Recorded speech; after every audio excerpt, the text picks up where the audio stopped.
Lenny's still talking to the guards. It seems he'll have a lot of explaining to do. I think someone will be assigned to monitor us later, but that's alright.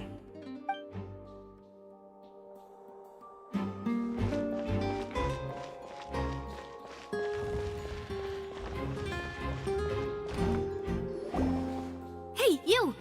Yes, both of you! Over here! I've been keeping an eye on you for a while now. Huh? You mean us? That's right.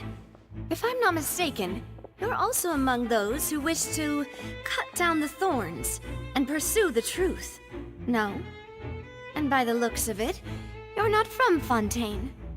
Well, you're right on the more about that one, but who are you?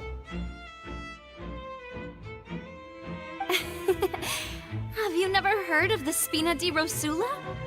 From mediating disputes and providing protection to solving conundrums, you name it, Spina di Rosula does it. And I, Navia, have the honor of being its renowned president. Though those who play by our rules call me boss. I'm Silver, her attendant. Pleased to meet you. And I'm Melus. Demoiselle's various daily needs and affairs are under my purview. Huh? Boss? Demoiselle? What gives with the names? Well, I am the second generation president. Melus and the others are still used to my previous title. My apologies, Demoiselle. Should you prefer, boss, I will endeavor to use that instead. No, no need. You don't have to call me boss. Just Navia is fine. Okay, if you say so.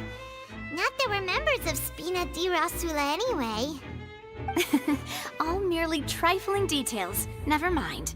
Now, back to the situation at hand. That's right. I've always kept an eye on the serial disappearance cases. My interest stems from a matter back from my father's time. Judging from the look of things, I find Linny an unlikely mastermind. Really? We think so too! That's why we're looking for clues now. But how did you come to that conclusion? Intuition, naturally. My unparalleled intuition. Farina sure was quick to point the finger at Linny without any decisive evidence whatsoever, wasn't she? But that's not uncommon for her. If you remember, the Justice had to interrupt her and ask if she was pressing charges just to keep her from getting carried away. Anyway, a trial begins the moment someone levels charges. And, of course, there was no way Farina was going to back down in that situation. Sounds more like you just don't trust the Hydro Archon. Well, what's your opinion? I must admit that she can be interesting at times, but liking her doesn't mean that I'll blindly agree with her. All right, I've answered your question. Now, it's time you answer mine. Wait a minute, did that answer count? Well, I say it does. But don't worry, you won't hear any pointless questions from me. In your opinion, do you think it's right to treat a trial like it's an opera? Well? And why would that be?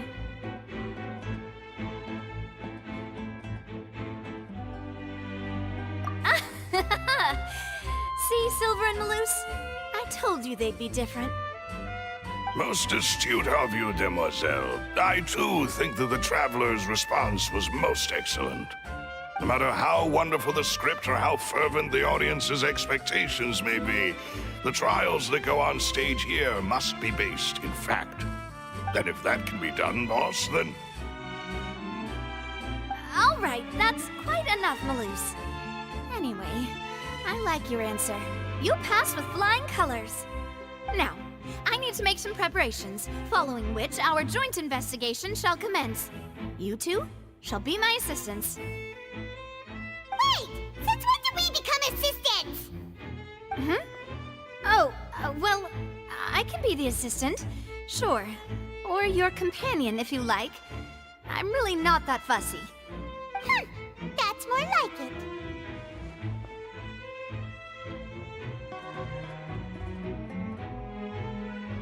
Far be it from me to brag, but I believe that Demoiselle's intuition will be instrumental in uncovering the truth. You wish to save a friend from false accusations, and we wish to unravel the disappearances. In this sense, our goals are aligned. You have a point. You're quite the talker, aren't you, mister? And what about you over there? What do you think? You seem like you've got something on your mind. I have nothing to add. Oh, alrighty then. We'll be making some preparations first. Just be sure to let us know if they start revealing Lenny's tricks. Thanks!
Go ahead, have a look around.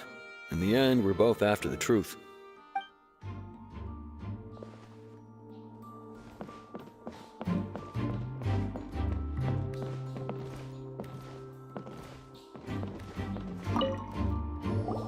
So this is the rope that broke and caused the water tank to fall.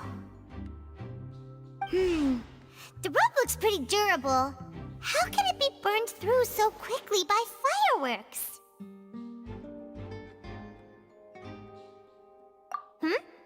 Why are you suddenly so serious, Traveler?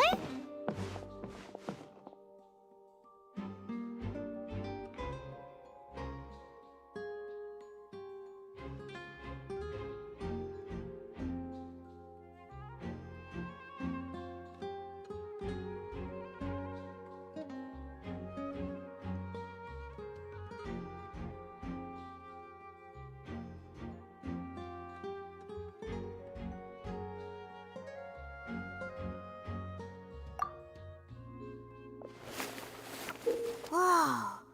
Look! This bit is made from different material! Most of it was burned away, but there's still a little bit of it left.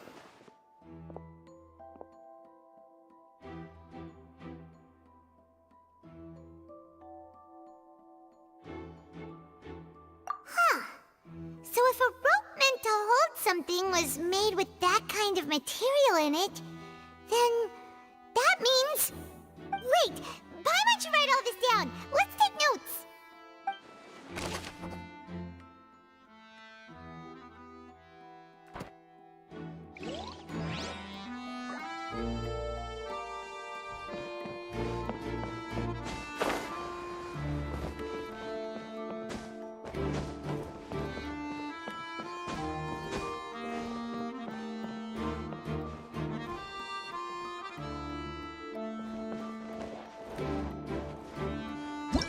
Whoever the murderer was, they must have made preparations well beforehand. This rope was obviously tampered with. Why would it be him? How strange.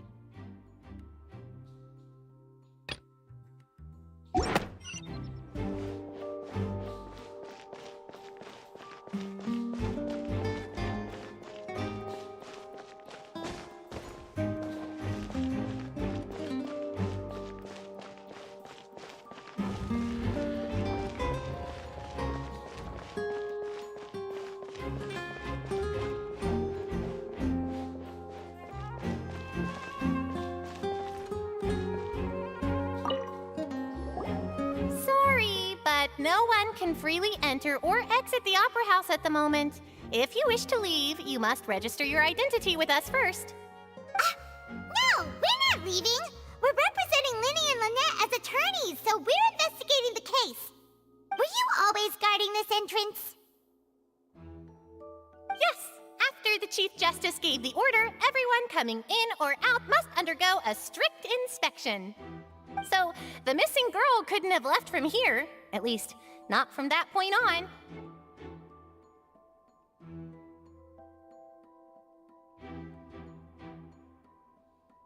I doubt there was much opportunity then, either.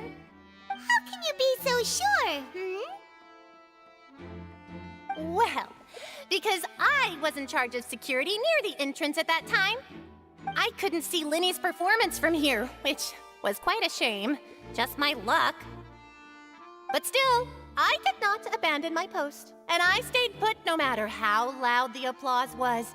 If someone had so much as even approached the door, I would have noticed it, let alone if they had tried to leave. We Melazines are good at that sort of thing, you know. So, it's safe to say the girl couldn't have left through here. Alright, thank you for your help. This'll be useful info.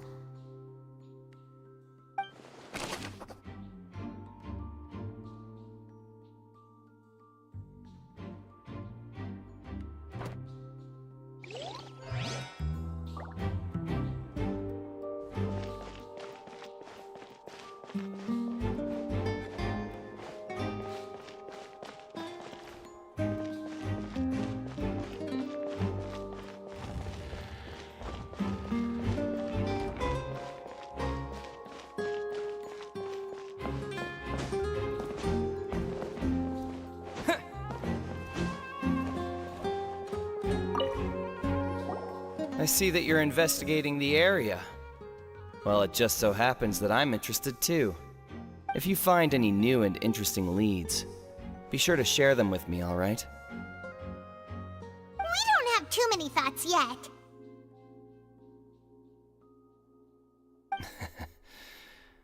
Then why don't I tell you my hypothesis first? The way I see it. And I'll start it with that loud thud. The thud? Oh, you mean the sound that happened during the countdown? Yes, exactly. It wasn't terribly loud, but I suspect that most people heard it. It's just that everyone was awaiting the results of Linny's trick with bated breath, so no one paid it much mind. But now that the incident has happened, the thud has become an important clue. That makes sense. So, what do you make of it?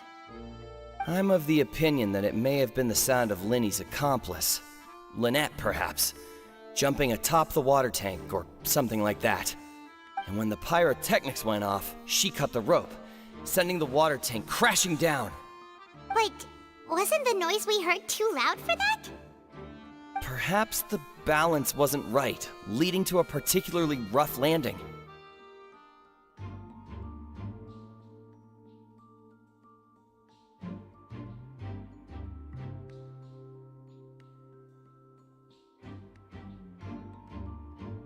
Oh, that's true.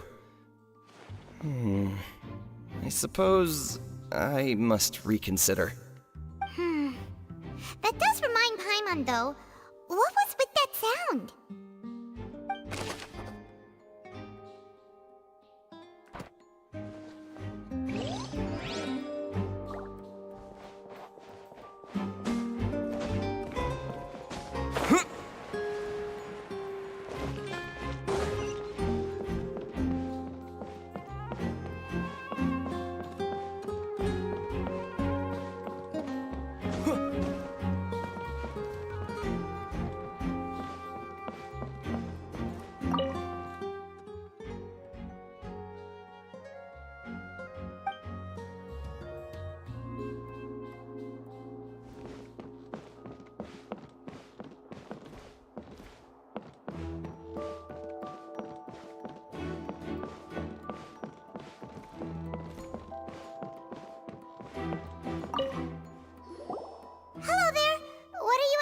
sitting? Oh, this location has also been cordoned off because the Magic Troop members are currently considered prime suspects. The investigation team is still collecting evidence. The seats were all booked in advance, so we were able to deduce the missing woman's identity by checking the guest list. Sure, it's not like this is confidential information. We will publish it later anyway when we petition the public to help us find the missing person. Her name is Halsey. She's a painter from Fontaine who's made a bit of a name for herself. Apparently, she wasn't a regular at the Opera House, but she'd been feeling some pressure with her work lately, which made her decide to come see the magic show. The Magic Troop members all claim not to know her, and we have looked into her social connections. It seems that she has no personal grievances or conflicts of interest with the suspects. Simply put, she wasn't related to the Magic Troop at all, which matches the features of the previous serial disappearances. Were the victims of previous cases also chosen at random? That's how it seems to us, in any case. Apart from the fact that they were all young women of around the same age range, there really weren't any other connections between them. Okay then. No need to be so formal. If you do happen to see the missing girl, please be sure to contact us. It is of utmost importance that we get to the bottom of these disappearances.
The investigation team has some new findings.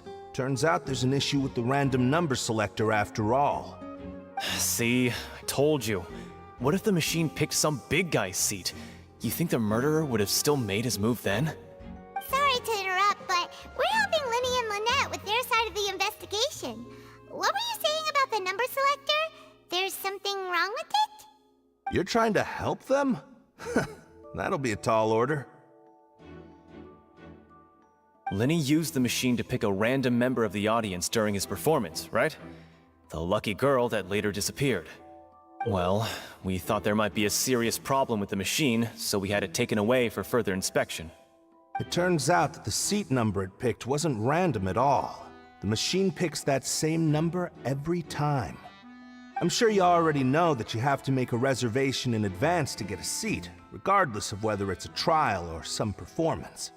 In other words, Linny knew who would be sitting where from the very beginning. That much checks out. Linny reserved our seats for us too. Bet you see why I was saying it'd be tough to make a case for Lenny.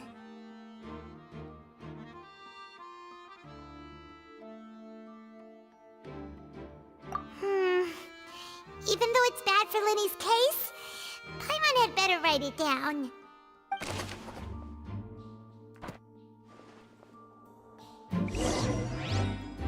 We've checked everything of note here at the performance venue. Paimon wonders how Lenny's discussion with the guards is going. Let's go see, shall we? Ooh, things are getting interesting, huh? We're about to see how magic is made.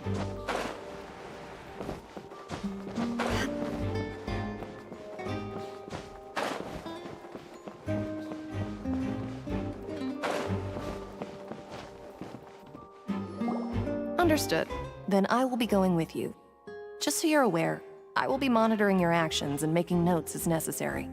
Very good. Thanks for being so agreeable. I'd pull a rose out of my hat as a gift for you if I could. You may spare the pleasantries. I'm just doing my job. You've arrived. Who's this? Me? I'm Spina di Rosula's guardian angel. If you've got a problem, I've got the firepower. Sorry, I got a little carried away there. Call me Navia. I'm a partner of theirs, and will be helping investigate this whole situation. And these are my companions. Would you mind if they join as well? Fine by me. Oh, new helpers? I would be most grateful. Well, let's just say we're tagging along. It's not every day you get to see the secrets behind magic performed on such a large scale. I appreciate your kind interest. Come with me. We'll be heading below stage. Huh? Below stage? Yes, a world of secrets is hidden beneath this magic box, prepared specifically for this switcheroo trick. But before I reveal everything, you should have a look first. Notice anything strange here?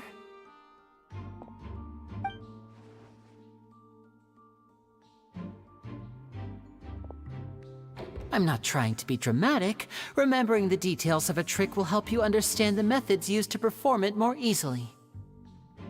Huh. Weren't there balloons and other decorations here? Where did all that go? Ah, good eye. That said, you're still far from discovering the answer.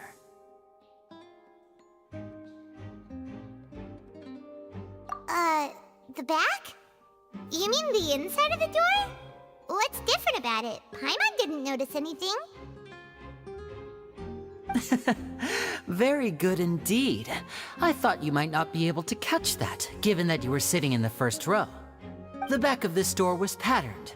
Those patterns are now gone, replaced by a smooth wooden board. So, if you put 2 and 2 together, what do you get?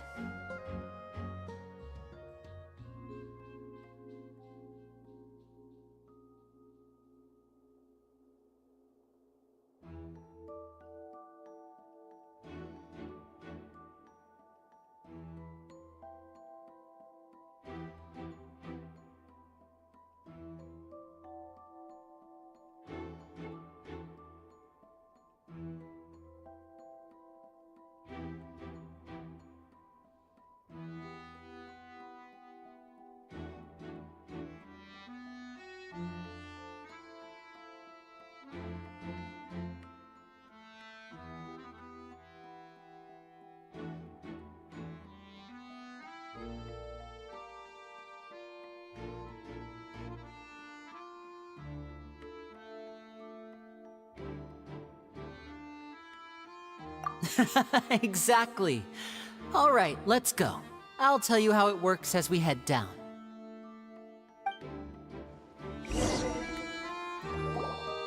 Oh, so there was a passageway under the magic box!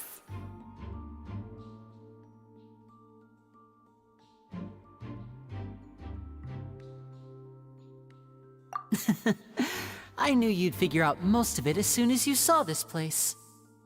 The 2 magic boxes are positioned right above the 2 entrances of the tunnel.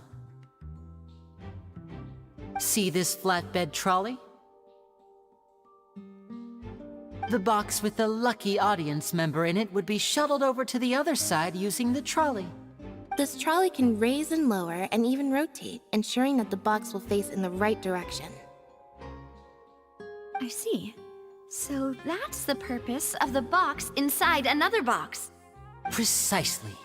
The inner box would descend after the audience member was put inside and be moved along the trolley, all while the outer box would remain on stage as if nothing had ever changed. So that's how you did it!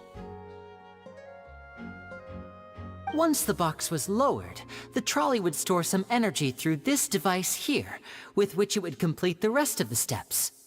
The audience member would only be able to feel some slight movements in the dark, and by the time she walked out, she would already be back on stage.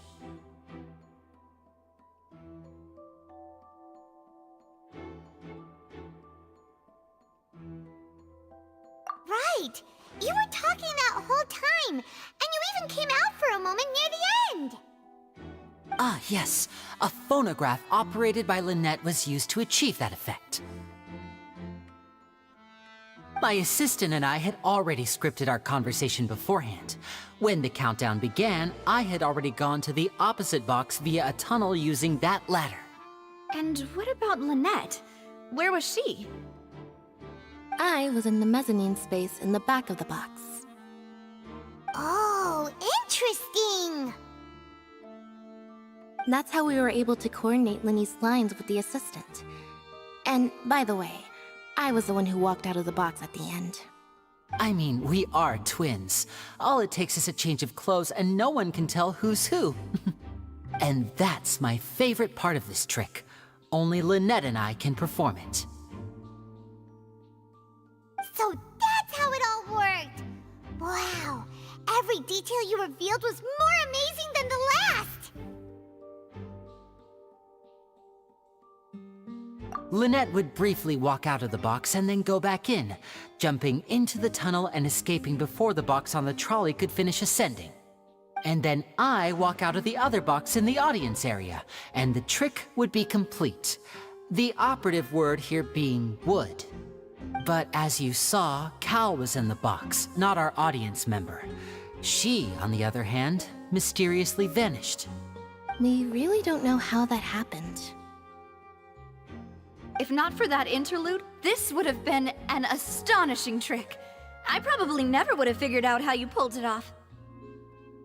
And yet, to think that someone was able to use this magic trick to commit a crime. Could we have a look around? I think we can come up with some more leads.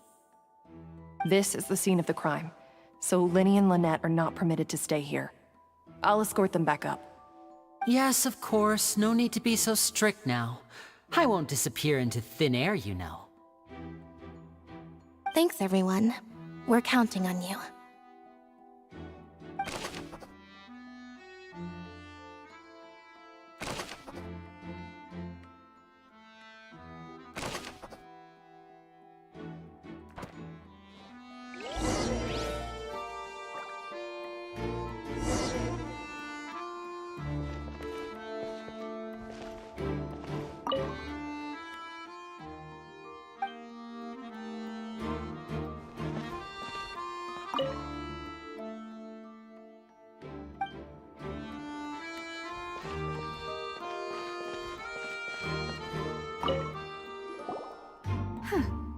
What's this? Looks like a hook tied to the end of a rope. Huh? There's all kinds of odds and ends here. Perhaps it was a prop for a different trick. But why would it have been left here? Whatever it is, let's make a note of it first.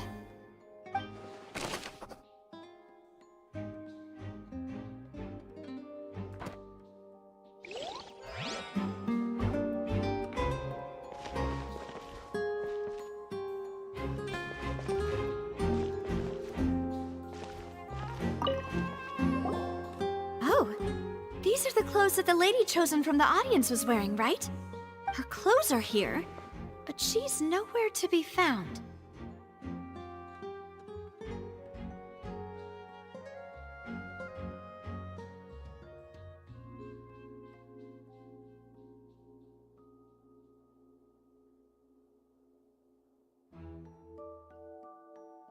Right. And do you really need to do that if you're kidnapping them?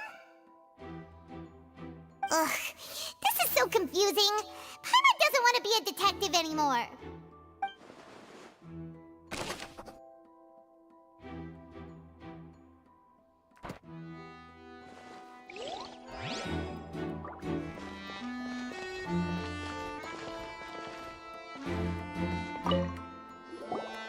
The floor is wet. Please be careful not to slip. Speaking of which, why would there be water here? Oh, Paimon knows! It's one of those tricks where you pour water into a jug and then flip the jug over only for the water to disappear? And here's a broken vase. Huh. Did the trolley knock it down while moving? That can't be. The trolley moves along tracks from start to finish. It couldn't have hit the vase at this distance. Let's note this down too and think about it later.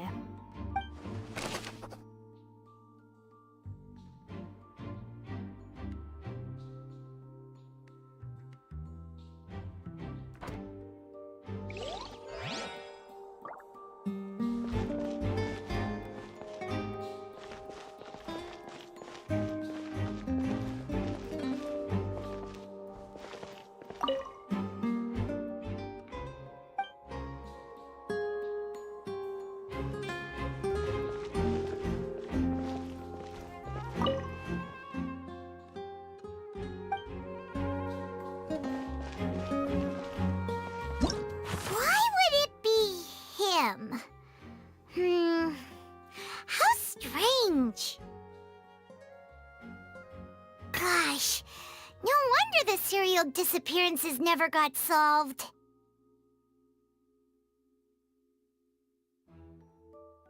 We all heard that noise, didn't we? The performance would not have been visible from where the doors were guarded. If Paimon were on duty, she would have snuck back into the audience seating.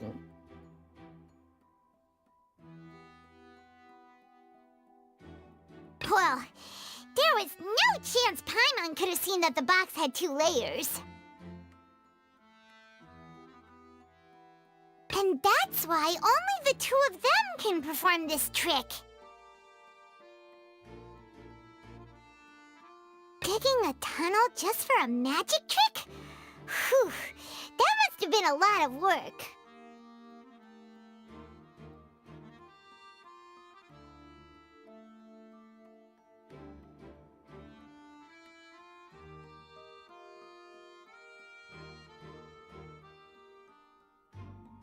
Whoever the murderer was, they must have made preparations well beforehand. People needed to register and reserve a seat for the show. That, combined with this number selector, could allow you to pick a young lady instead of some old fogey.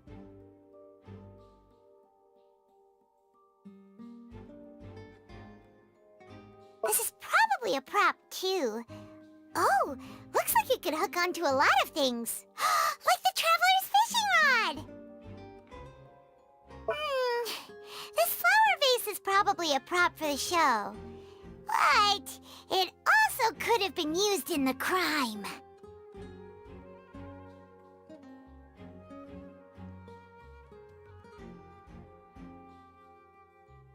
Paimon doesn't get this at all. You think about it for a bit, Traveler.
What is this place?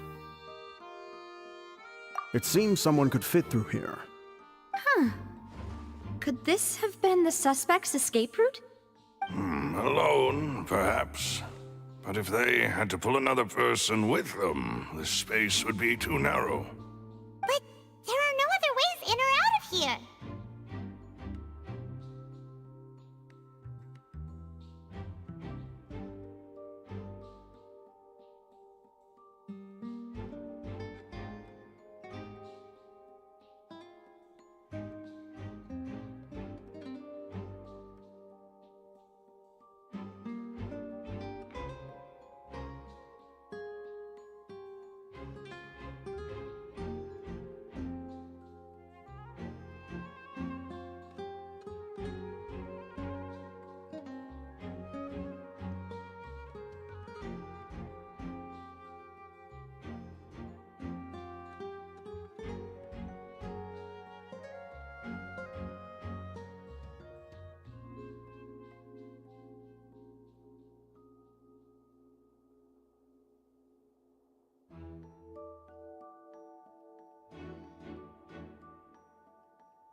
Oh, you're right! Let Paimon write that down.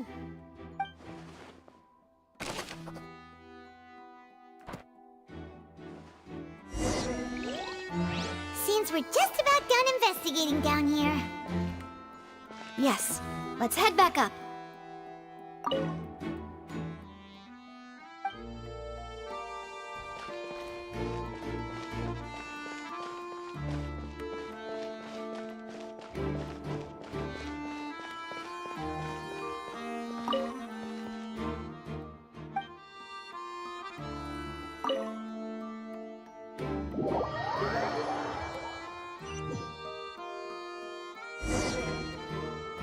Well, we've ascertained the state of the crime scene. Let's find a place to sort out our findings once Malus returns. Seems to me that there are several things that don't add up here. Apologies for the wait, demoiselle. So, what did the guards say? Did the criminal escape through the vent? They believe the odds of that are very low, since the vent leads to the Opera House's basement. The guards have checked the area carefully. No one left through the basement during the performance or after the incident, and no one was found hiding there. So the tunnels become like a secret chamber then! You know, like the kind you usually see in novels!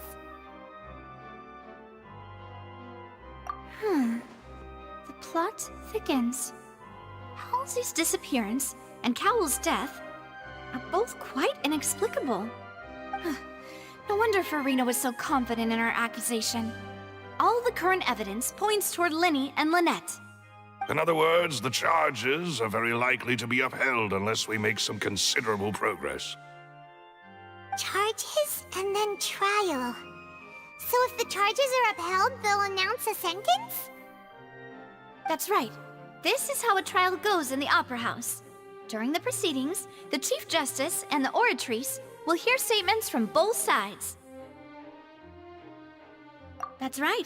This is how indemnitium is produced. The statements from both sides, the defenses from attorneys, witness testimonies, and even the audience's emotions will all be projected on the Oratrice. To put it simply, it's as if the Oratrice has its own will, and is a judge in its own right. This also precludes any kind of favoritism on the part of the Chief Justice. And not that this has ever happened anyway. Once both sides have finished speaking, the Chief Justice will make his final decision. This, too, will be used by the Oratrice as a reference. Then, finally, the Oratrice will be consulted by officials. The result it returns is the will of justice itself. Huh? So that machine is the one that actually decides? Paimon thought Neuvillette called the shots.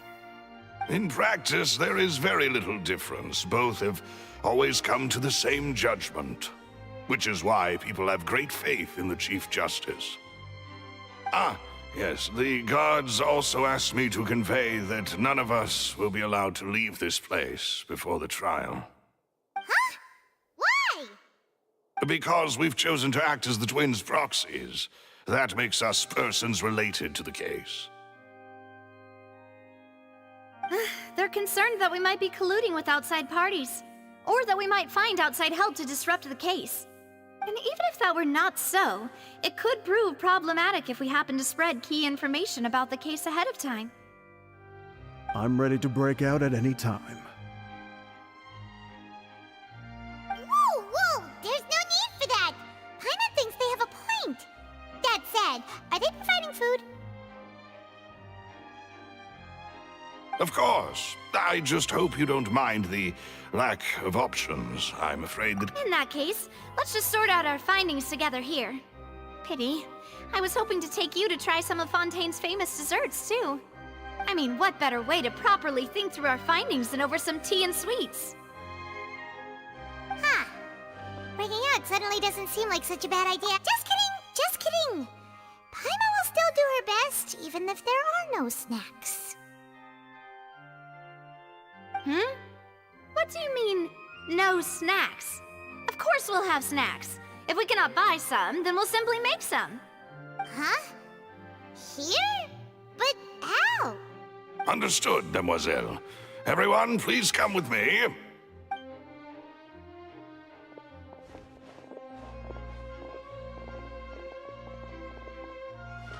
Wait, you're carrying a portable stove with you? Yes, I must be prepared to meet the demoiselle's baking needs whenever the fancy strikes her. I have eggs, sugar, and almonds at the ready. Good work, you two. Then I'll get to it. Please sit tight for a moment. You'll get to taste my awesome snacks soon enough. These three are quite the interesting group.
smelled good while it was still in the oven.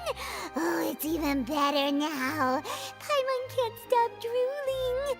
From the way you had these two guys carrying all that stuff around, Paimon thought you'd have them do more during the baking process. But you ended up doing the entire thing by yourself. Beating the egg whites, grinding almonds, everything. I was applauding. And I was giving encouraging smiles.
Aren't you worried about getting your fancy dress dirty, beating egg whites and baking like this? Well, I don't think it's carved in stone anywhere that fancy ladies can only read books, sip tea, ride horses, and play the piano. Don't underestimate beating egg whites, by the way. It's a real arm workout. You also need to beat them to just the right consistency, or your macarons will crack. Anyway, give these a try, fresh out of the oven. There's 3 for each of us. Only 3? Well, eating too many sweet treats might send all that sugar to your head. You wouldn't be able to think clearly about the case on a sugar rush. Tea is ready to be served as well. This is Demoiselle's favorite, strong black tea with a floral fragrance that clears the mind and lifts the spirit. No need for concern. I'm merely doing as I should.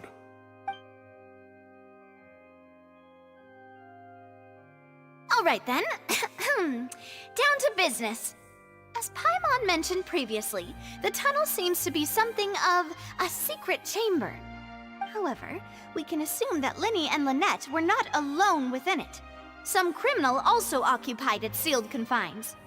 The magician twins could have committed the crimes, of course, but they lack any logical motive. Exactly! Why would they do such a thing right when everyone was watching?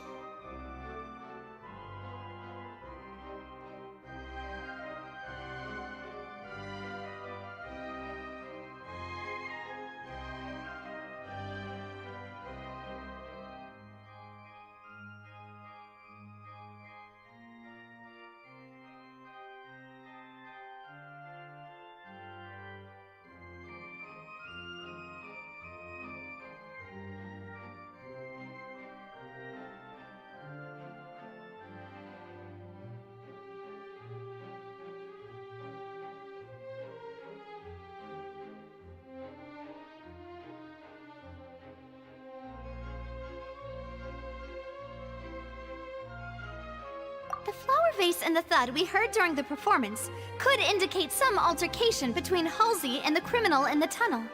resulting in the shattering of the vase, the discarding of her clothes, and her abduction. Perhaps the criminal thought that since she was chosen from the crowd, she would be too easy to identify if she was still wearing the same clothes. Paimon thinks that makes sense, but the real trouble is...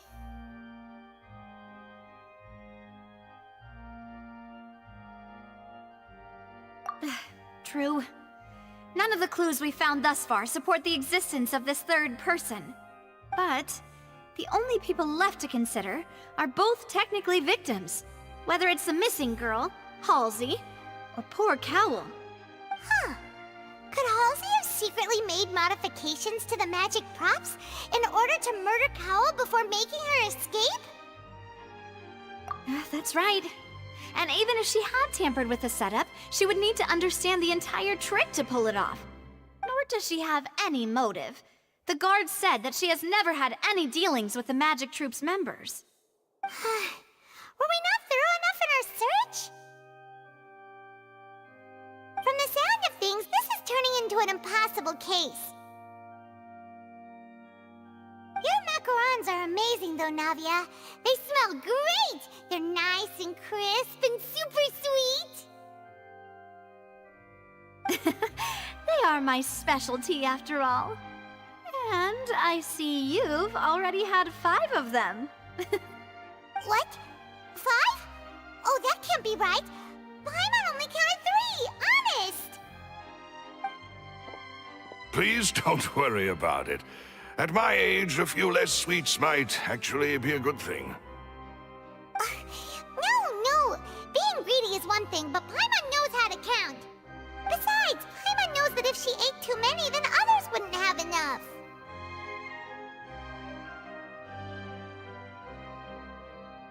Wait, even you don't believe Paimon? How could you? If Paimon ate those 2 extra macarons, then may they turn into stone in her stomach! All right, we get it. Well, I suppose one of us might have gotten too engrossed in our chat and eaten them by mistake. No big deal. Maloose, set up the stove again if you would. Huh? What are you doing?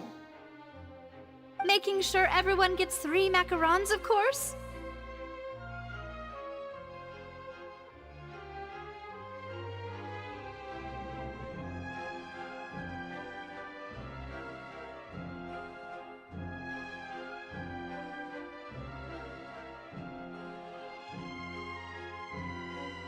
Exactly. We don't want to trouble you. As you wish, demoiselle. And I have the egg, sugar, and almonds. Well, this really is your hobby, huh?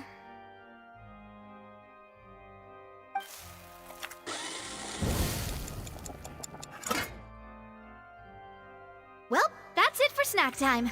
I'm going to have another look around the area. I don't know what we're looking for yet, but we've still got some time. As attorneys, I suggest the 2 of you think the case over again. It would be awkward if you got all tongue-tied on stage during the trial. All right, thanks for your help and for the snacks. It was nothing. A small task for the Spina di Rosula. Silver, Maloose, it's time to go. I'll be back if I find anything new.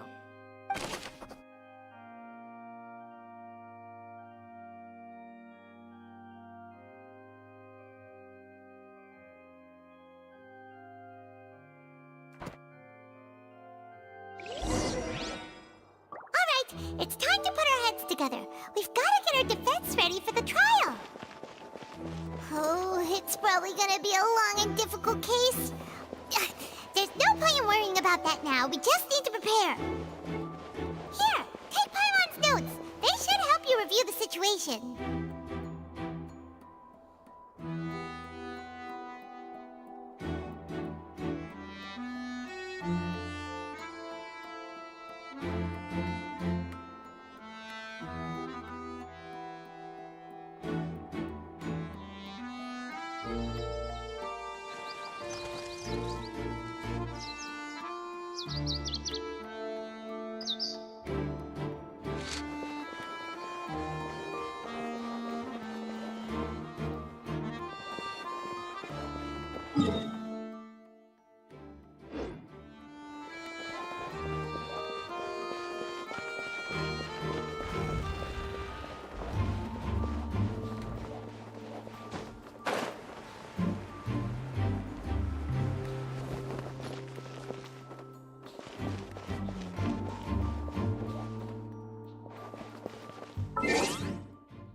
Disappear!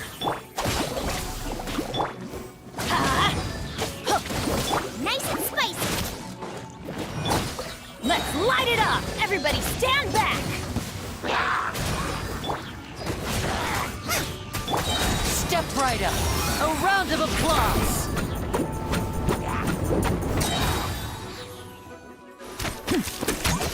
Yeah! You're toast! Teamwork is dreamwork! Here comes the finale!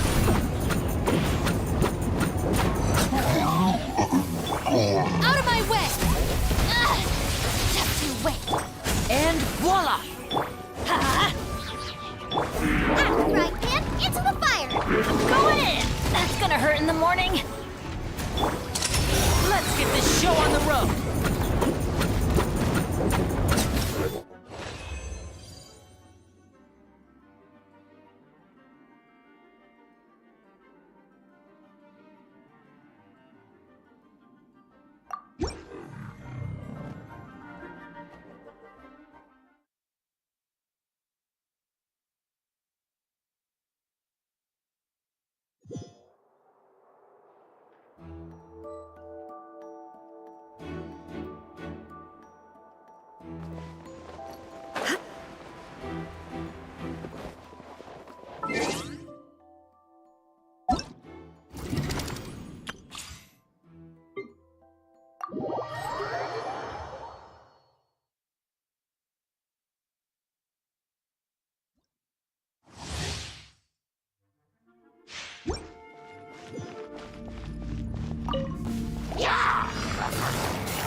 Nice and spicy! This moment will be frozen in time. Game's up. Fun's over. No. Really? Let's spark things up a little. Eat this!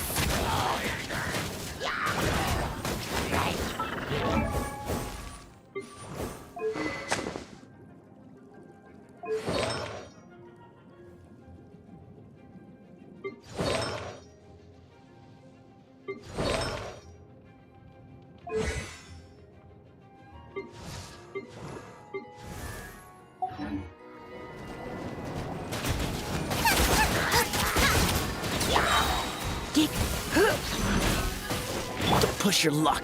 Don't get frostbite. Things are about to get dicey. Surrendering and be gentle.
Teamwork is dreamwork! Booba, get them!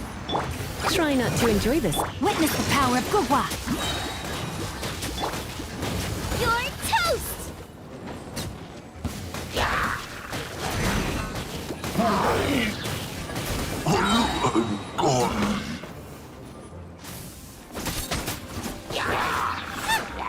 Everybody stand back!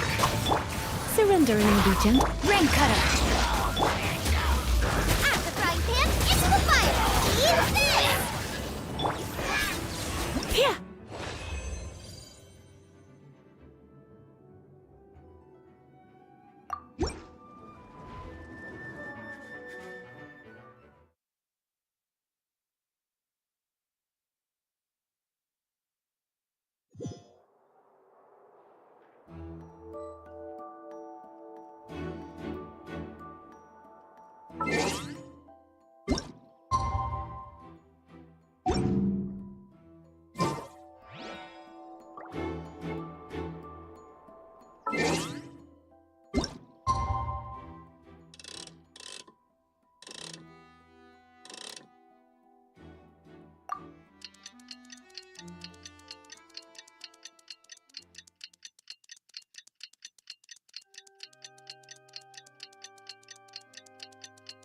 What do we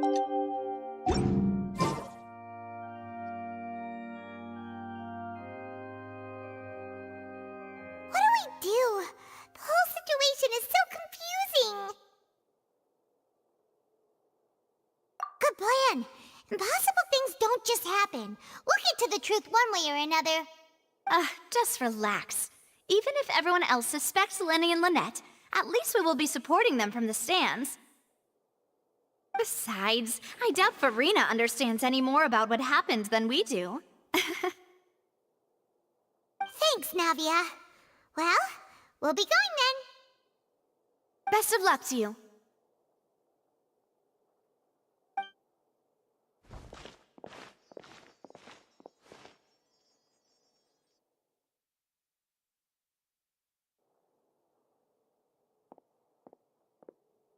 Ah, finally, you're back. Well, how did your investigation go? To be honest, you might be disappointed. No. We're already very grateful that you were willing to help. Well now, don't you all look disappointed. Don't tell me that your investigation came up empty-handed. That was to be expected, of course. The guilty can never produce proof of their innocence. But don't let that stop you. I shall be terribly disappointed should you, my most anticipated foe, concede so easily. Since both parties are present, I declare that the trial regarding the magic show incident is now in session. Firstly, in order for the audience to understand the causes and results of the incident, could we please have Mr. Linney explain the trick? Yes, of course. I will explain while Lynette demonstrates on stage. All the necessary items have been prepared.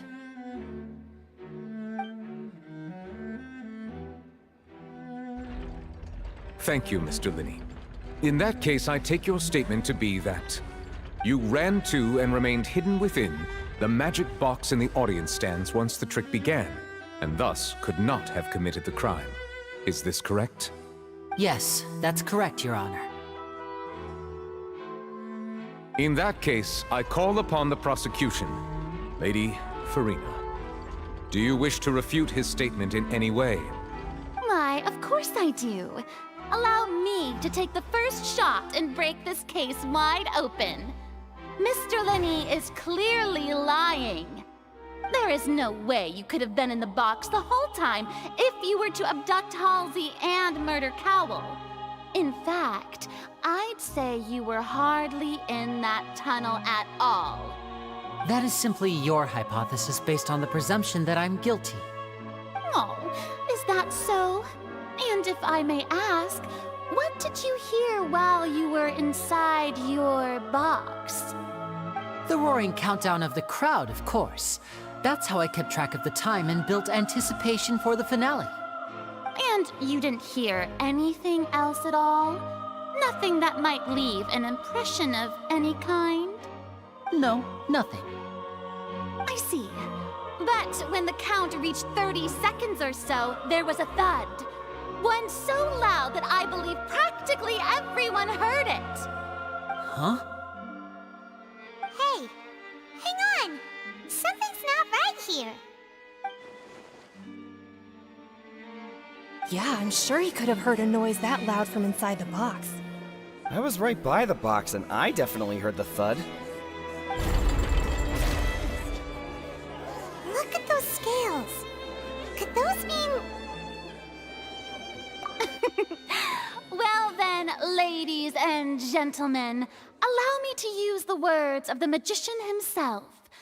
You never know what can happen in the blink of an eye. Indeed, it seems his alibi can also collapse in the blink of an eye. Of course, I have armed myself to do far more than smash your alibi. Confidence cannot go unfounded, and my foundations are rock solid. Tell me, aren't you and Lynette actually from the House of the Hearth? The House of the Hearth?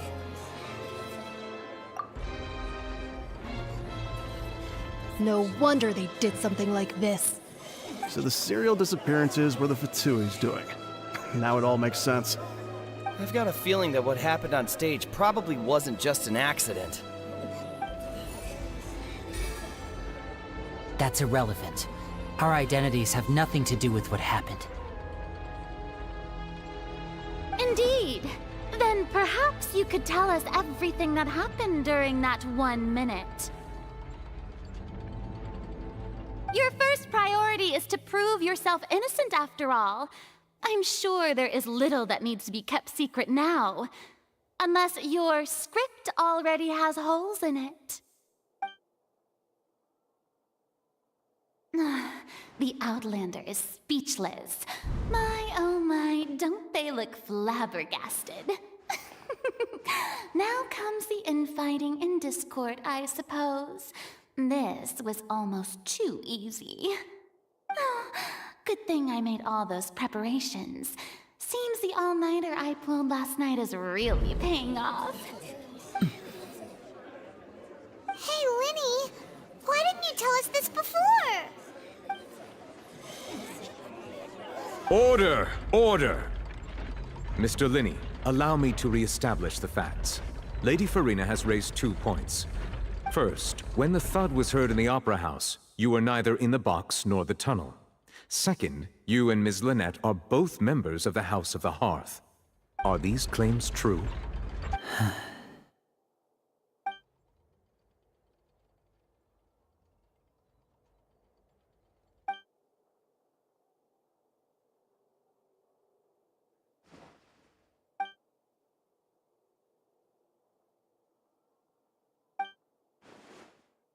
Please answer my question, Mr. Linney. I'm sorry. Yes, they're true, Your Honor.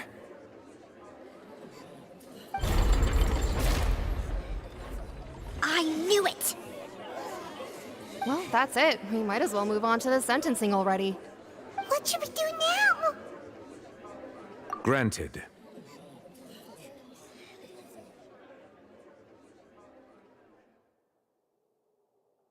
In that case, what is your request? Is that really necessary? They're already as good as guilty. The defendant deceived their own attorneys. What is there left to discuss? Order! Order, I say! Your request is reasonable, and we shall adjourn. This trial will reconvene in 1 hour. So you would stick to Mr. Linney's defense even after knowing what you do now? You certainly have more professionalism than I thought. In that case, my dear audience, let's allow the joy of victory to steep for a little while longer.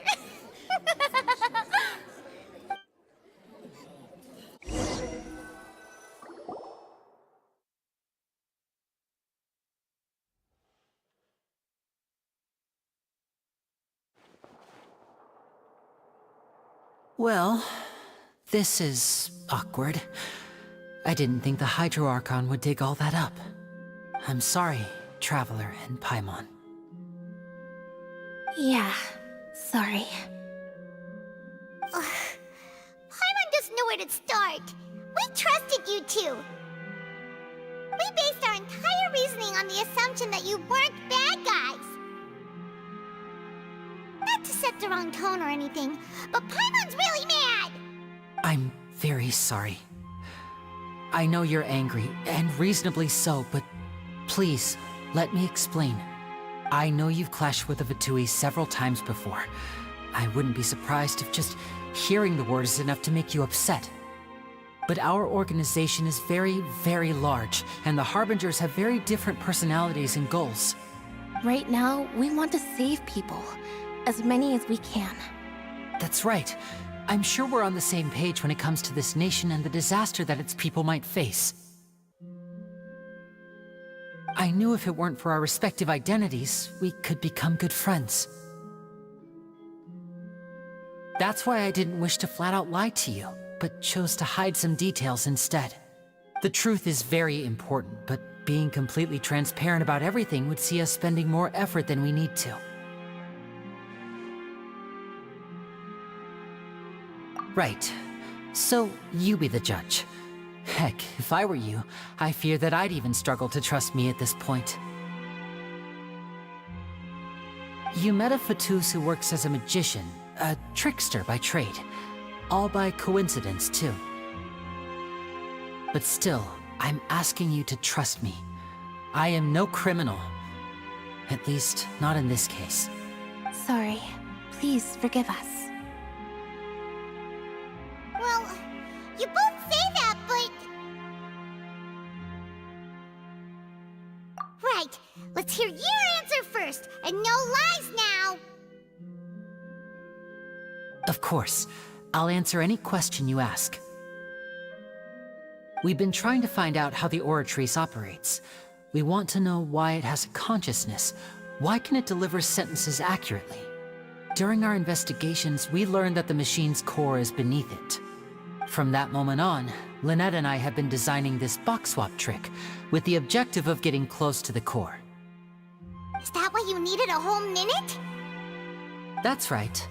In truth, the audience would take about 75 seconds to count down from 60, while I would only need 15 to get to the opposite box. So, after jumping into the tunnel, I accessed the Opera House basement via the vent, and went to investigate the room in which the core is stored. That air vent was created during the construction of the tunnel specifically to execute this step. Well, nothing. As soon as I reached that room and was about to investigate, I heard someone's voice. Which should have been impossible, of course. I was quite certain that I was the only one in the room. That voice seemed to recognize me and tried to speak to me. I chose to err on the side of caution and retreated the way I came. On the way back, I saw the broken vase and the clothes on the ground, but the countdown was almost finished, so there wasn't time to give it any thought. After that, the homicide occurred just as you saw. Well, that explains why you didn't hear the thud.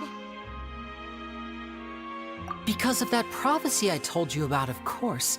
We must know all we can about this nation's secrets in order to deal with that prophesized crisis. That's the only way we can save everyone. So, there you have it. The whole truth. I swear, I didn't hide anything from you this time.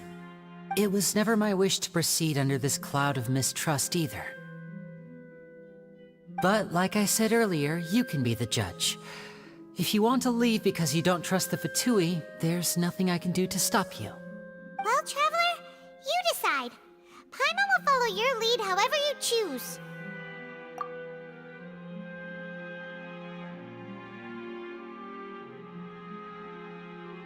Okay, thank you. Thanks for giving us a chance. The current problem is that the scales are tipped pretty badly against you two.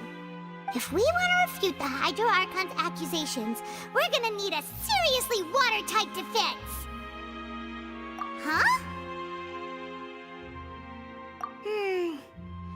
Oh, Paimon thinks she gets what you mean.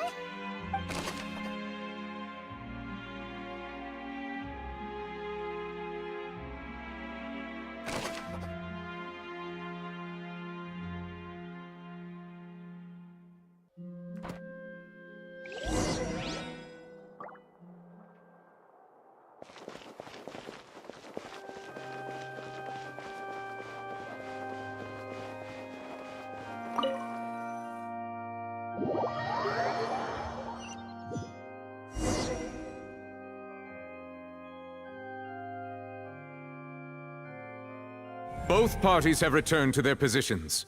Let us continue the trial. When last we left off, Mr. Linney acknowledged the new evidence presented by Lady Farina as fact. Therefore, Lady Farina may continue stating her reconstruction of the events. Ugh, that took long enough. Now then, if everyone would lend me their attention. At this stage, let's revisit that scene from Linney's perspective.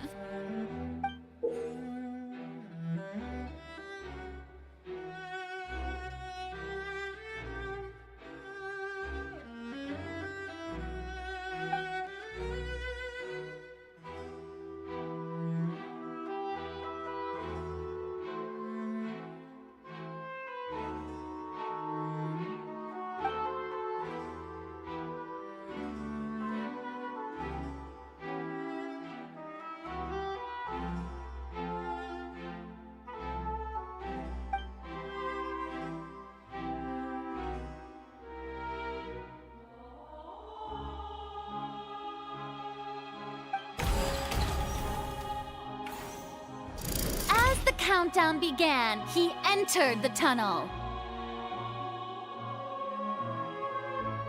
When the flatbed trolley passed, he opened the box and got into an altercation with Halsey, which caused the loud thud. He did not realize that the sound could be heard by everyone in the opera house, which is why he claimed earlier that he could not hear the sound. Finally, he used the vase to knock her out, before making her change clothes to prevent others from recognizing her. At this time, Cowell arrived in the tunnel, having heard that strange noise, and caught Linny red-handed. So Linny proceeded to knock him out too before stuffing him into that box. Afterward, Linny passed the unconscious Halsey to his accomplice through the magic box in the audience stands, before operating the devices such that Cowell's death would be ruled an accident. And there you have it.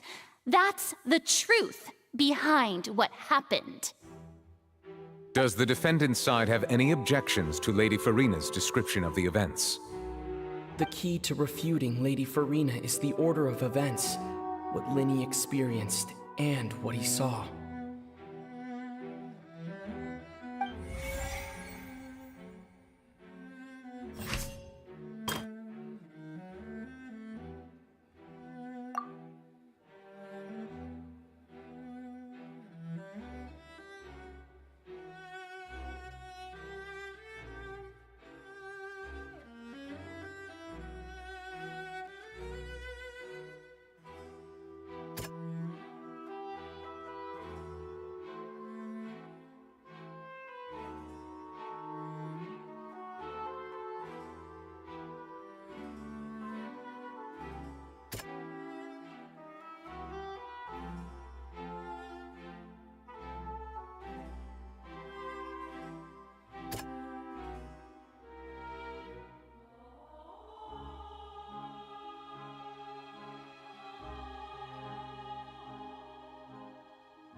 Seems this won't produce a particularly effective rebuttal.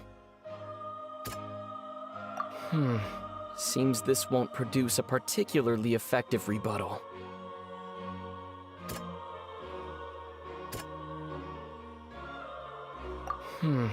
Seems this won't produce a particularly effective rebuttal.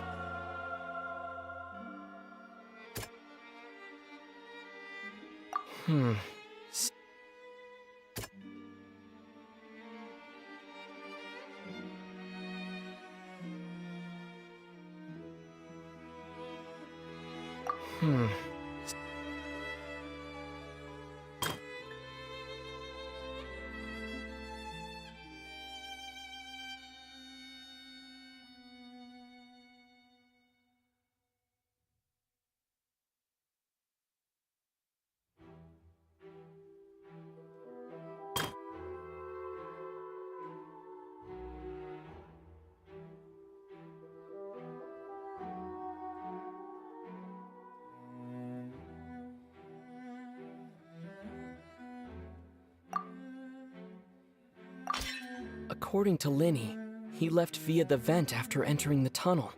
He couldn't have had that altercation with Halsey.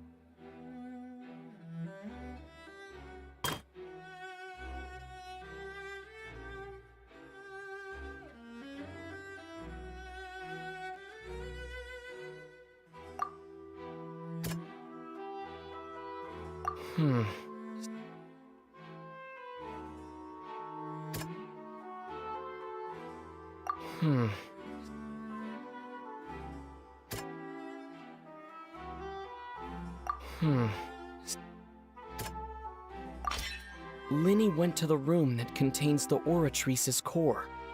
this is the actual truth.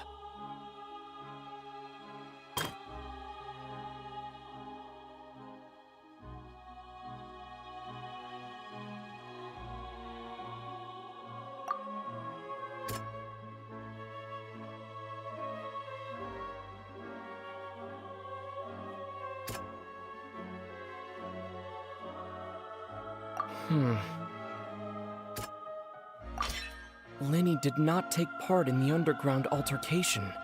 He only witnessed traces of the aftermath. Attention!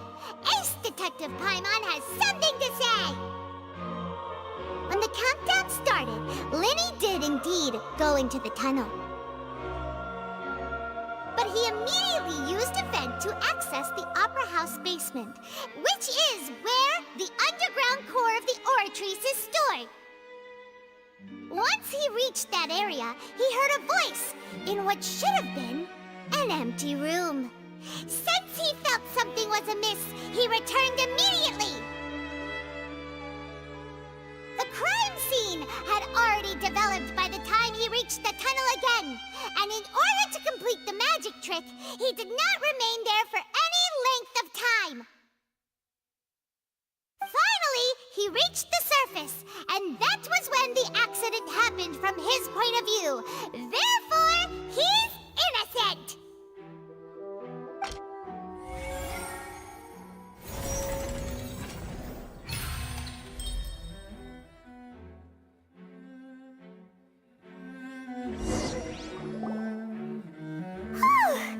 Paimon did it! Paimon actually managed to say all that! Wasn't it awesome? In other words, you believe that he knew nothing of the incident? That's right!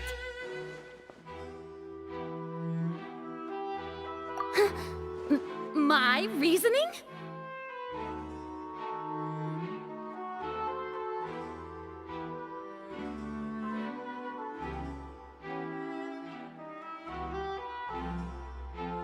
If that's the case, then if Carol hadn't entered the tunnel, who was the entire setup meant to kill? Assuming that what you say is true, Lenny only needed to kidnap the young girl to cause a new disappearance case. What would the point of killing someone on stage be? Oh, they have a point. That's right, you tell him! And that's why they're partners of mine. They've managed to turn things around. Oh, well, your denial is very strident, I'll give you that. But what proof do you have to back your claims? Of course I do. If he had been in the magic box the whole time, how could he have not heard that sound?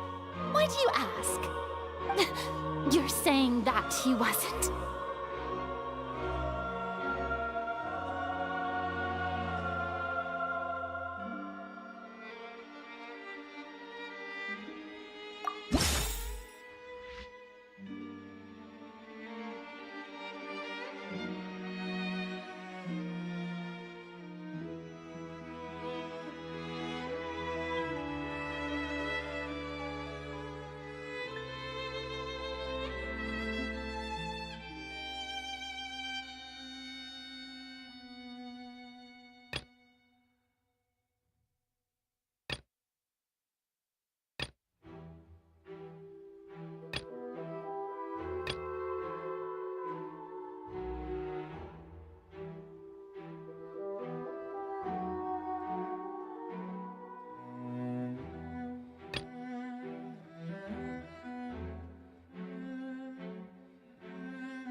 That's right!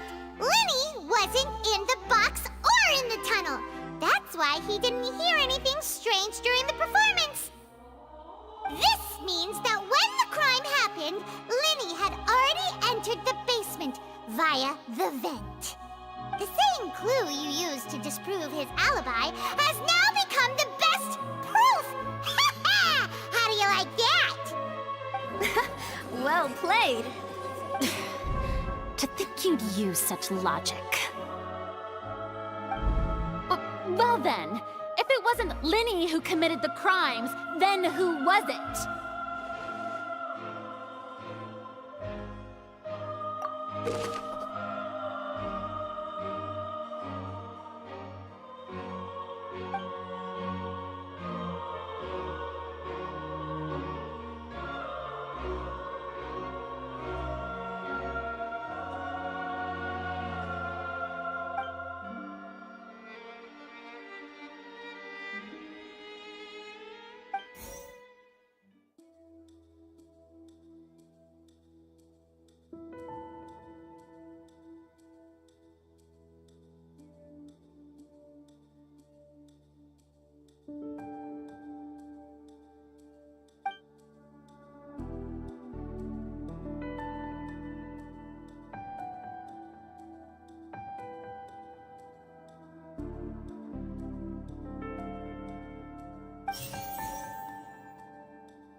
The deceased's name is Cowell, Lenny's assistant.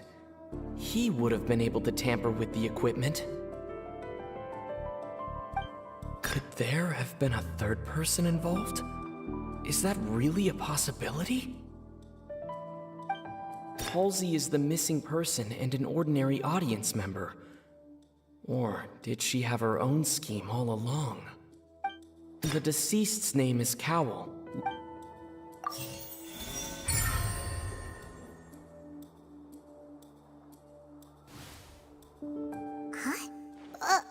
That can't be right. Are you serious? The killer was, in fact, Cowell, the deceased! Oh, is that so? How interesting! Let's hear your reasoning then. What I must do next is recreate the truth. What Cowell did, and how he went from would-be perpetrator to victim.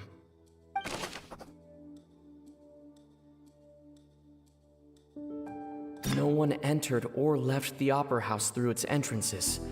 So where would the criminal have wanted to take Halsey? The sound we heard may have come from a clash between the missing Halsey and the criminal. It would have been tough for both people to fit into that vent. They would likely have bumped into Lenny as well.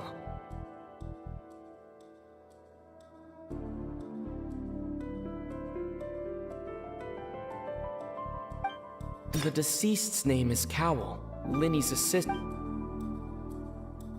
No one entered or left the It would have been tough for both people to fit into that vent. The sound we heard may have come from a Halsey's clothing was in the tunnel, so there must have been some fear that she would attract it.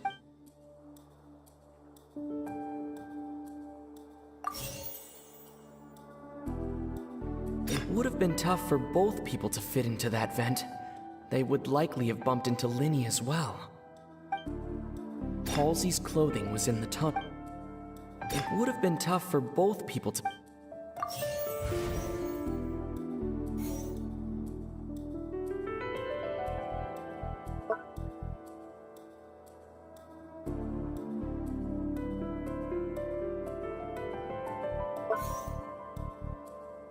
No one entered or left the Opera House through its entrances. So where would the criminal have wanted to take Halsey?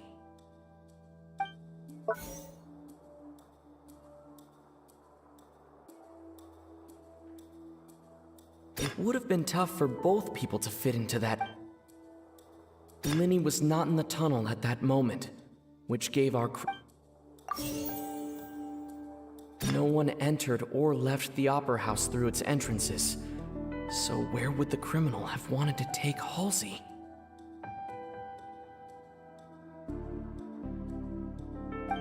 It would have been tough for both people to fit into that vent. No one entered or left the...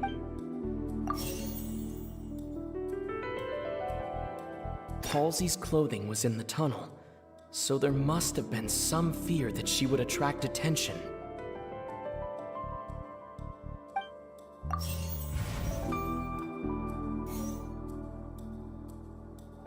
The deceased's name is Cowell.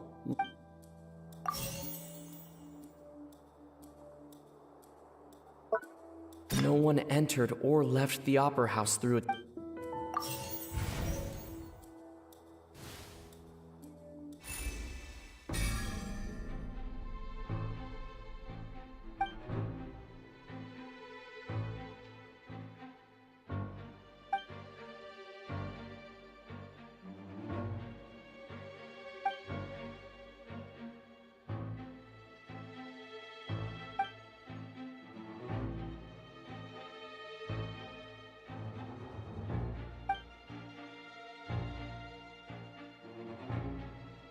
What's wrong, Traveler? Are you still having trouble figuring things out? I see how it is. So this was all just a bluff. And here I thought you had something to show for it. But it seems you're still far from the truth. Look, since we're at a dead end, why not consider a different track? Just like the trick as it transpired, the end result must have been utterly different from the magician's initial design. If only we knew how Halsey disappeared. Well, that would be nice, but the tunnel only has 3 exits, and none of them seem very likely. And it's not like this is a magic trick where you can just make a real live person disappear. You know, like you did from that water tank, Lynette.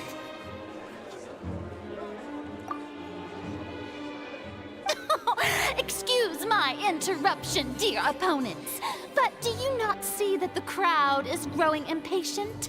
There is no greater sin in this opera house than an awkward delay in the performance.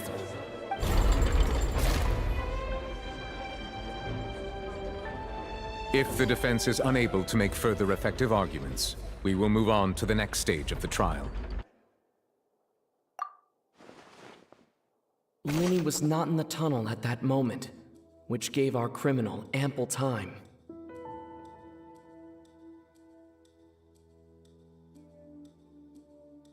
The sound we heard may have come from a clash between the missing Halsey and the criminal.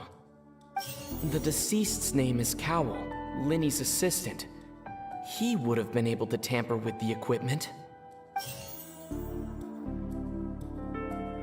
The vase was not broken by chance. It was used to cover important evidence. The water. No one entered or left the... The vase was not broken.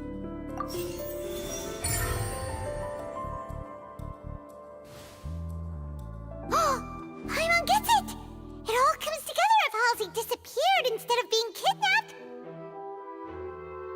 Lynette escaped from the water tank, vanishing gradually and leaving only clothes behind. If there's a similar method where a person could be transformed into water... Oh, just a moment, please. I do hope you know how preposterous you sound at the moment. How could a person ever be transformed into water? This is reality we're talking about here, not some magic trick. Must we really? I should think that of anyone. Your friend Linny already knows this truth very well. Magic tricks are ultimately just illusions and misdirection. But Halsey's disappearance is very real. We're talking about two completely different things. Even so, I trust the Traveler's judgment. The truth must be out there somewhere. Perhaps some new line of reasoning may open if we try to gather all the focal points that don't make sense. Since Cal was the deceased, we haven't placed much attention on him. But given that we aren't making much progress with the case, it wouldn't hurt to have a look at his belongings, would it? People really do come up with all sorts of harebrained schemes when at the end of their rope. The way I see it, your suggestion that we broaden the scope of our investigation is nothing but a tactic for stalling the trial. Nevertheless, I believe that this is a reasonable request on the part of an attorney. Since the trial does indeed appear to be at an impasse, I believe that additional evidence may help us make more progress. Guards, please step into the lounge and examine the personal effects of the deceased, Cowell. We are still examining the items, but we have already made critical progress that we feel must be shared with everyone post-haste. We discovered several test tubes of fluid within Cowell's baggage, each labeled separately. The notebook in his backpack claims that these fluids are water from the primordial sea. The primordial sea? The note's contents also indicate that Cowell belonged to an organization that sells illegal drugs and that he had an accomplice. The notebook has many entries concerning safe usage of these fluids, in which the keyword dissolve appears many times. One of these tubes was labeled Opera Epiclese, along with yesterday's date. It is empty. The notes also state that these dissolution properties work exclusively on people from Fontaine. It's likely that Halsey was chosen as some sort of test subject.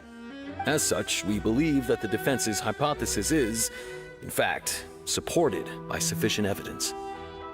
You've got to be kidding! People dissolving into water? Could something so ridiculous actually be true? Wait a moment. This reminds me of a certain prophecy, but it's just a coincidence, isn't it? Huh. If people can become water, does that mean that the water tank's real use was as a means to hide water stains? And if Cowell was targeting that girl... Wait just a minute. Could that mean... You two, with me, quick! Demoiselle, wait! What about your partners? Let's go. Just trust me. Order! Order! It is undeniable that further examination of the deceased's personal effects has yielded some surprising results. But we cannot yet verify the veracity of these clues. Still, let us assume that these clues are indeed authentic, albeit with the understanding that Ms. Halsey has yet to be found. Guards, please continue examining the items along these lines. Mr. Linney, it appears your hypothesis is supported by the evidence, so please continue speaking. Of course. Thank you, Your Honor. If we uphold this hypothesis, I believe that many of this case's seemingly unrelated clues can be connected together. Right! Like the metal hook! That one didn't make sense at all. Let's think about this. Cowell's methods must have something to do with that water from the primordial sea.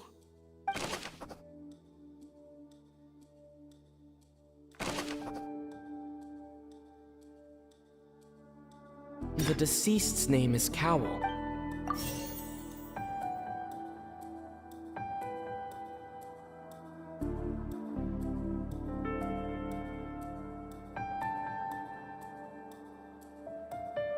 Lynette was in the magic box on stage the entire time.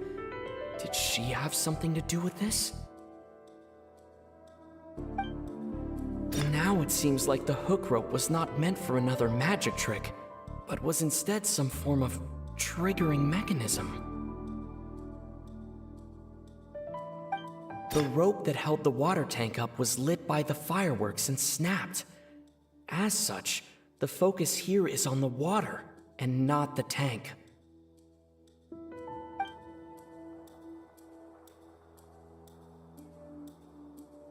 Now it seems like the hook rope was not meant for another magic trick, but was instead some form of triggering mechanism. The water from the primordial sea should have...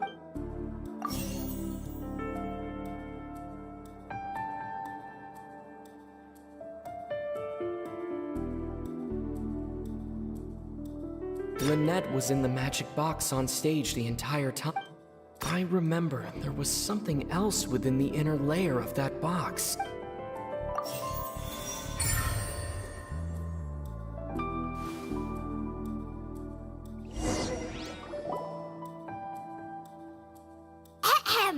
It's Ace Detective Paimon's time to shine again! In the original plan, Cowl would tamper with the water tank rope and the number selector securing his target. When the magic box containing Halsey was lowered, the metal hook would retract gradually and pierce the balloon at the top of the box. When the balloon attached to the box popped, the water from the primordial seed inside it would pour down and dissolve Halsey. Afterward, Cowl would enter the tunnel and break the flower vase to conceal the water inside the tunnel, with the remaining evidence being covered up by the water tank on stage. But he encountered something unexpected in the tunnel, and wound up being fatally hit by the same water tank he meant to use to cover his tracks. Huh. That does make sense. That actually links together a lot of the more confusing pieces of evidence. Oh dear, what do I do? Even I think they sound convincing now. Have I falsely accused an innocent person? What a humiliation. Now, it seems like the only point of contention remaining is the exact circumstances that led to Cal's death. His notes mentioned he had an accomplice who could be related to the situation. On that note, the guards have just contacted me indicating that they uncovered new evidence. I shall now invite him on stage to share it with us. Thank you, Your Honor. We were just inspecting the luggage of the other people involved in this case. And we found an identical sample of the water from the primordial sea among Linny's personal effects. What? That can't be. Oh, I see. Well, how wonderfully comedic to have your own counterattack only to come back and wound you. Does this not clear all doubt? My dear citizens, my loyal audience, allow me to present my reasoning and bring this performance to a swift close. Linny did not need to take part in the dissolution of the young woman at all. Indeed, he did leave the scene via the vent. Having made modifications to the props beforehand, his accomplice Cowl then caused Halsey to vanish using the water from the primordial sea. But upon his return, in cruel avarice, Linny desired sole credit and prepared to do away with his partner in crime. Ultimately, he knocked Cowl out, and the tool meant to cover the crime up also became a murder weapon. Now, as much as I regret having come to such a viciously straightforward conclusion, it does seem that the famed Fatui is quite the cold-blooded and ruthless organization.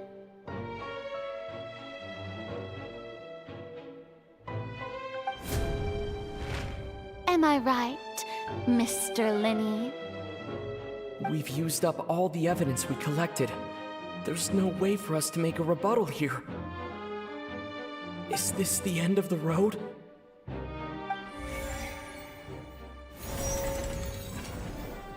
Oh no! Paimon can't think of anything either. It doesn't look like there's any way around this. Seems using the water as new evidence was too good a move. Why did this have to happen now? I think we've all seen enough now, and we have ample witnesses to my flawless reasoning. I believe this is indeed the finale. Now then, my good, noble Chief Justice, should we not, in your view, move... excuse me, everyone, but I must interject. Miss, I must ask you not to shout, and to respect the ongoing legal proceedings. Oh, come on, don't be hasty. I have a good reason for interrupting, you know. Now, would anyone here like to take a little break from all this debate and see a little magic? I'll show you an amazing trick, one that can bring a young woman who has disappeared back in the flesh, right before your very eyes. Please, do the honors, Mr. Linny, if you would be so kind. What in the world is she saying? No offense, miss, but miracles like that are beyond my scope as a magician.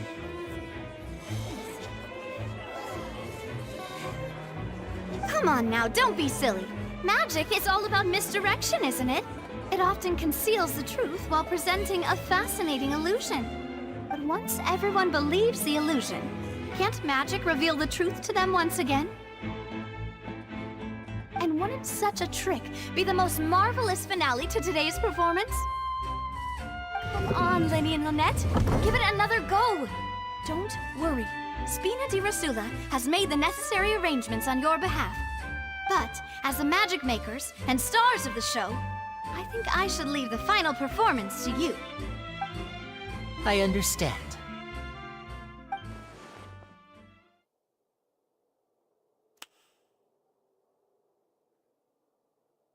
And voila!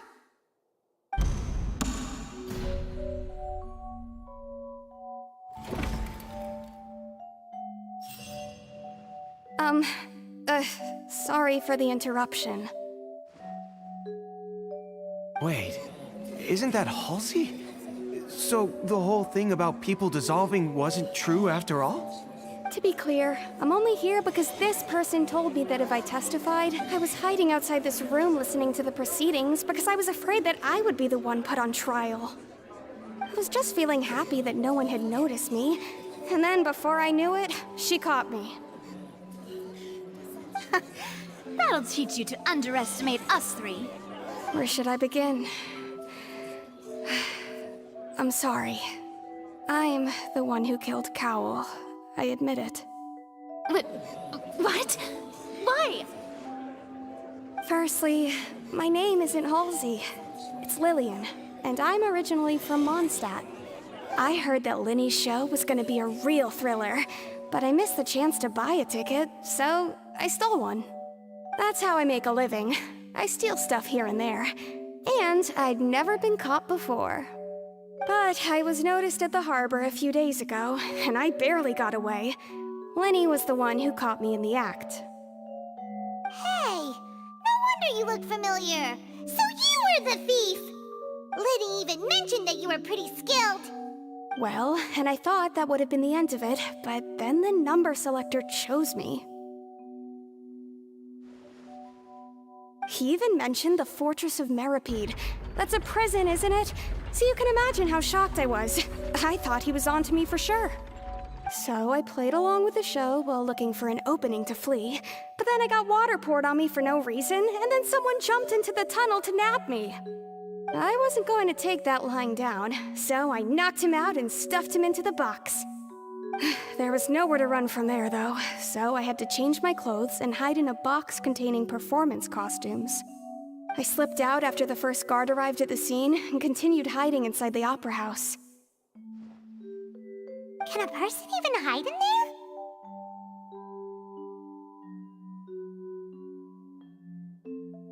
I swear I didn't know that the water tank would fall down. Really, I swear it. Had I known that, I wouldn't have put him in the magic box. I may be a thief, but I'm no killer. Well, that makes everything pretty clear now, doesn't it? This time, we need to tell the entire story from Lily Ann's perspective.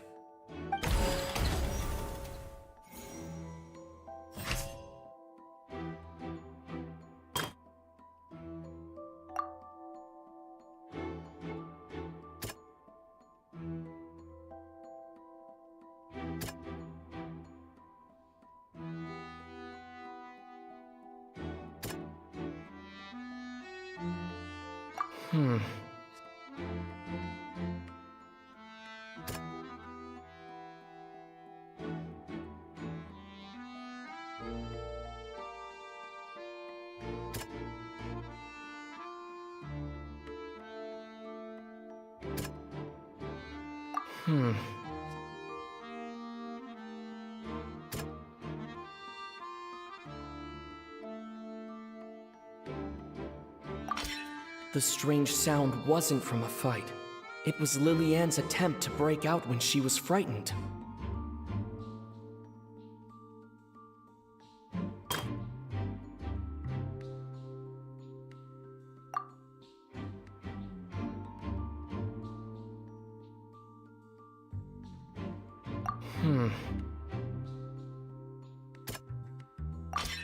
The flower vase was not broken to cover anything up, but it was smashed during the struggle between Lily Ann and Cowell.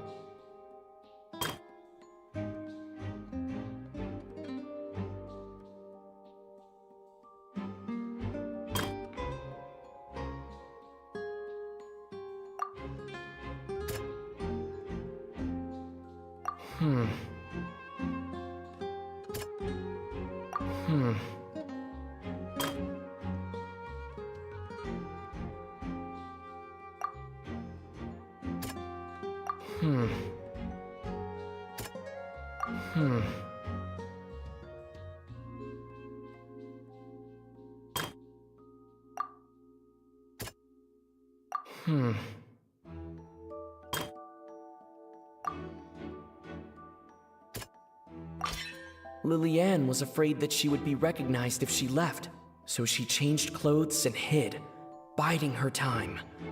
Just what one might expect of an experienced thief. And it's Ace Detective Paimon time! Having been selected out of the blue, Lily Ann panicked.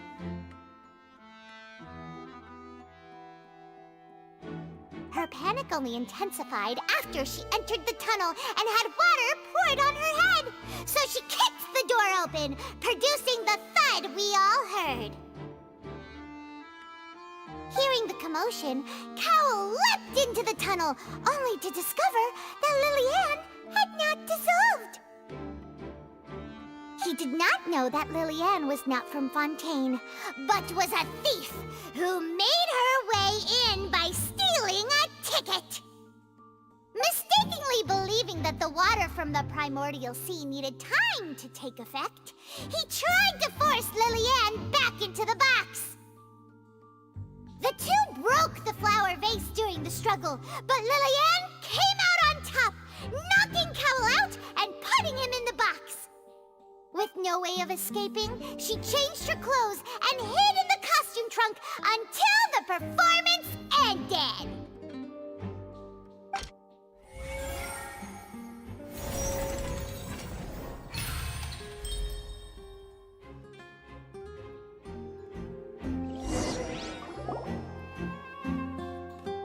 She knew that she would have to go through guard inspection if she tried to leave afterward, so she has been trapped in the Opera House these last 2 days!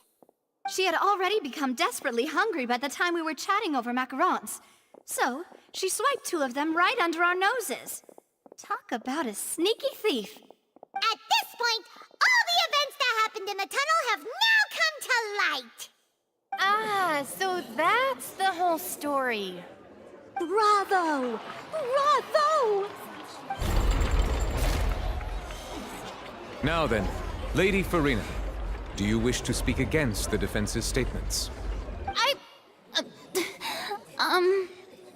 Please answer the question, Lady Farina. Also, if I may add, the trial has not yet ended. As such, I request that the prosecution not leave the room before the proceedings have concluded. What? Are you reading my mind now? No, I have no further arguments. I admit defeat. But really, could you at least have left me with some dignity? Wow, look at that! She's like a deflated balloon now. If there are no objections, then as the Chief Justice of Fontaine, I shall once again repeat the full sequence of events. The actual perpetrator of the serial disappearances, Cowell, selected his next victim from the audience reservation list. With some modifications to the selector, he could ensure that the pre-selected young woman would be chosen. To cover up any evidence while committing the deed, Cowell thought of allowing the water tank to fall, which would conceal the water left behind after the young woman was dissolved. He also tampered with the rope suspending the water tank, using the fireworks at the end of the performance to cause the tank to drop and hide the watermarks. He poured the water from the primordial sea into a balloon during the preparation of the magic box and stuck it to the box's lid. Finally, he passed the prepared hook on a rope through the gap in the magic box's door when bringing the young woman to said box. When the magic trick officially began, the box containing the woman was lowered into the tunnel, tightening the hook rope and bursting the balloon containing the water. If all had gone to plan, the young woman would be dissolved at this time. However, Lillian was not from Fontaine, and thus fled the box with a loud noise.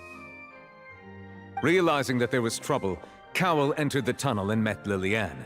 Thinking that the waters had not yet taken effect, he decided to proceed.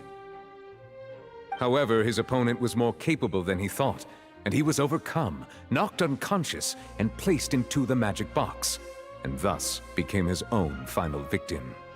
Lillian, according to her own statements, then changed clothes and hid until the performance ended, before hiding in other parts of the opera house. As for Linny, he was in the underground structures within the opera house, and was thus ignorant of these happenings.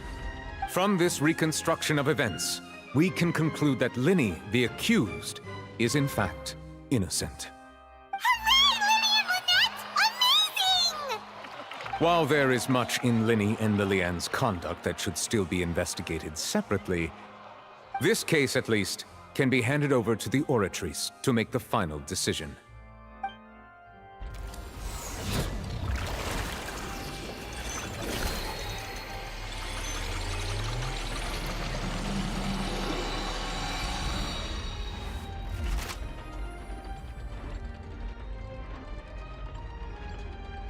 As such, Linny and Lynette are officially declared not guilty.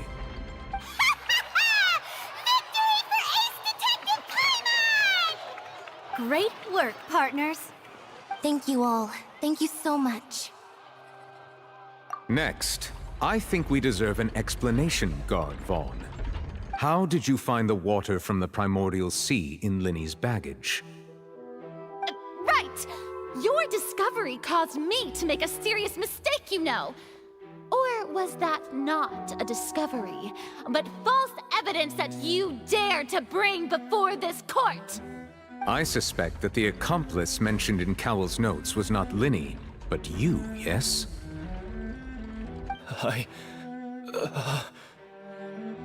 I'm sure you know what you must do to lessen your sentence. Speak quickly! Unless you want to earn yourself a one-way ticket to Coupon Town. I was just following orders. We were supposed to place blame for the serial disappearances onto Linny, and thus cause suspicion to fall on the Fatui. The higher-ups said this was the best opportunity to do so. And now that your plan has fallen through, and the secrets of the water have been revealed, you have become a liability to said higher-ups, yes? Therefore, you would be wise to tell everything you know, and seek the protection of the guards. Yes, I'll tell you everything I know. Our boss discovered that the water can cause people to dissolve. It can also be made into a potion, which when extremely diluted, can cause people to experience unforgettable exhilaration. We've been in this business for a while now, and have made decent more off it. The disappearances were also the boss's idea. I mean, this is the boss we're talking about.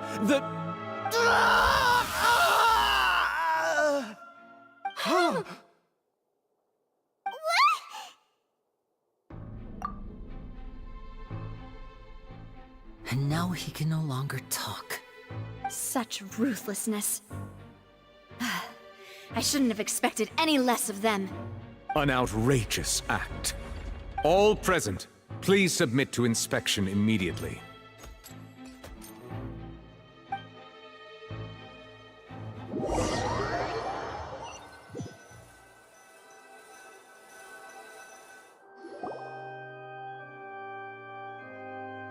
So, we're just going back now?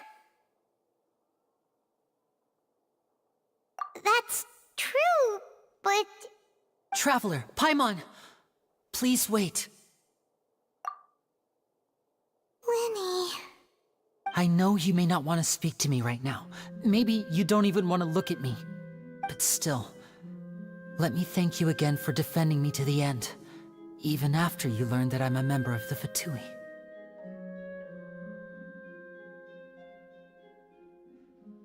I guess. But regardless, I'd like the opportunity to set things straight. I didn't approach you with any ulterior motives or ill intent. I've spoken to you as myself, just plain Linny this entire time. As for why I'm a Fatus, it's because the goals of the House of the Hearth align with those of an orphan like me. That's all. That was how Father, who you might know as the Knave, approached recruiting us back then too. The Knave? The one who controls the House of the Hearth? She's your father? That's right. And since we're here, I was wondering, would you mind hearing a story? It's about my past. Back when our parents first died, Lynette and I were left wandering the streets. To survive, I took to surreptitiously observing an older street performer who did magic. It took me several days to figure out how he pulled off his amazing tricks. I took my sister through several streets until we found a crowded corner, and we began to perform magic tricks there. To my surprise, we proved to be pretty popular, and we could at least stop worrying about where our next meal would come from for a time. But I didn't want my sister to remain a street rat together with me forever. Before long, an aristocrat came to me and claimed that he wished to take us in after watching my performances. So you went from orphans to nobility just like that? That was how we felt at first too. As if fate was on our side and we could say goodbye to those painful days. But I gradually discovered that while we were called foster children, he was really after my talent for magic tricks. He would constantly take me to all sorts of banquets to garner attention, which he would then use to expand his social circles. That doesn't seem too bad either. Better than roaming the streets at any rate. It took a while for me to realize just how dark his heart really was. After one particular performance at a banquet, I discovered that Lynette was not on the same return vehicle as me. I waited a long time after we returned home, but she did not come back. I went to that noble's bedroom and asked him about her whereabouts. The answer he gave me was, she caught the eye of the most eminent person at the banquet, so I sent her over as a gift. I mean, you'll be able to perform your magic regardless of who your assistant is, yes? Oh no. So he was gonna... But wouldn't Fontaine's laws deal with such people? As far as outsiders are concerned, this is a relationship akin to adoption or foster care, and they have their ways of escaping the eye of the law. I managed to ferret out the location of the mansion of that so-called eminent person and hurried through the night. But by the time I leaped over the walls, avoided the guards, and made my way in, all I saw was the moonlit ground covered in blood, and the knave standing there in the darkness. So, she'd already taken care of that guy. That's right. She had rescued my sister before she could come to any harm, and had even discovered several girls hidden in a basement, all of them orphans. Father, I mean, the knave, might have seen something in me, and so she made me an offer. The House of the Hearth welcomes you, for your interests align with ours. Here, none will ever betray you. Indeed, betrayal shall never be permitted here. I was hesitant to trust her. I mean, I had just been betrayed by nobles. But she was also quick to destroy the noble who had taken us in at first, giving us back our freedom. Oh, so that's how the two of you joined the House of the Hearth. She has her own plans. She has gained permission from the Tsaritsa to first use the Gnosis' power when she obtains it. She plans to use it to find a way to break the prophecy and save Fontaine. So, she believes in that prophecy too? That's right. The whole House of the Hearth is currently working to combat that crisis. Today's case has also proven that people from Fontaine can indeed dissolve into some sort of water, thus further supporting the prophecy.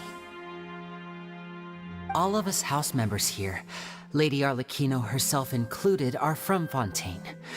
We won't give up on defending our homeland. To us orphans, the only connection we have left to this world, apart from our family, is our homeland. So, from small deeds like distributing magic pockets to huge schemes like stealing a Gnosis, everything is aimed at dealing with that prophecy.